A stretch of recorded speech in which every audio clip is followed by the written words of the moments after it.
Friends, ఇది మీకు తెలుసా? ఇంకా ఇవి జరుగుతున్నాయా?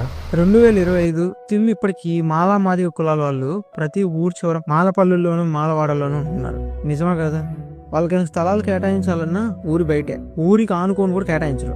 ఈ లోయర్ క్యాస్ట్ లో ఎవరన్నా అబ్బాయి హయ్యర్ క్యాస్ట్ అమ్మాయిని ప్రేమించాడంటే ఇంకా అడిగి సావే, వేరే మార్గం కూడా ఉండదు. కష్టపడిన డబ్బుతో బండి కొనుక్కొని ఇష్టంగా నడుపుకుంటుంటే మా ముందే బండి నడుపుతామని చెప్పి చేతులను కత్తులతో కోసేశారు.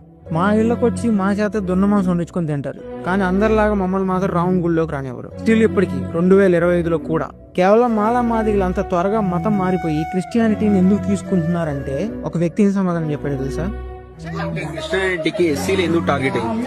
ఎస్సీలు ఎందుకు టార్గెట్ అయ్యారంటే, నేను మాదిగా క్రిస్టియన్ మాదిగా, నేను నాకు పొలం లేదు, నాకు డబ్బు లేదు, నాకు ఆస్తి లేదు, నాకు ఆ రోజు చదువుకుందామంటే ఎవరు దగ్గర రానియలే. మా ఫోర్ ఫాదర్స్ కి నోటికి ముంత కట్టిరు, ముట్టికి తాటి బట్ట కట్టిరు.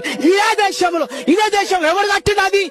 బాబన బ్రాహ్మణ జాలం వాడు కట్టిండు కాబట్టి నన్ను రానియాలి. కాబట్టి నాకు క్రైస్తవుడు వచ్చి నన్ను ఆదుకున్నాడు. నాకు రోగం వస్తే నాకు మందులు ఇచ్చిండు, చదువు లేకపోతే నాకు చదువు చెప్పిండు, ఉండడానికి హాస్టల్ ఇచ్చిండు, వీడవాడు ఇచ్చిండు. ఈడేమి ఉన్నాయి దోసుకుంటుండు. నిజమే కదా? నిజంగా మీరు జై భీమ్ మూవీ చూస్తే మీకు బాగా అర్థమైంది. అంబేద్కర్ గారు చేసిన చట్టాలు గానీ లేకపోయి ఉంటే ఎన్ని దారుణాలు చూడాల్సి వచ్చేది. కానీ నిజంగా నేను మాత్రం ఒకటి చెప్పగలను, కొంతమంది స్వలాభాల కోసం, వాళ్ళ మనుగుడు కోసం మతం అడ్డు పెట్టుకొని చేసిన కొన్ని పనులను మనుషులకు మాత్రమే పరిమితం చేయండి. అది కేవలం మనిషి చేసిన తప్పు, అంతేగాని మతం చేసిన తప్పు కాదు. జై భీమ్.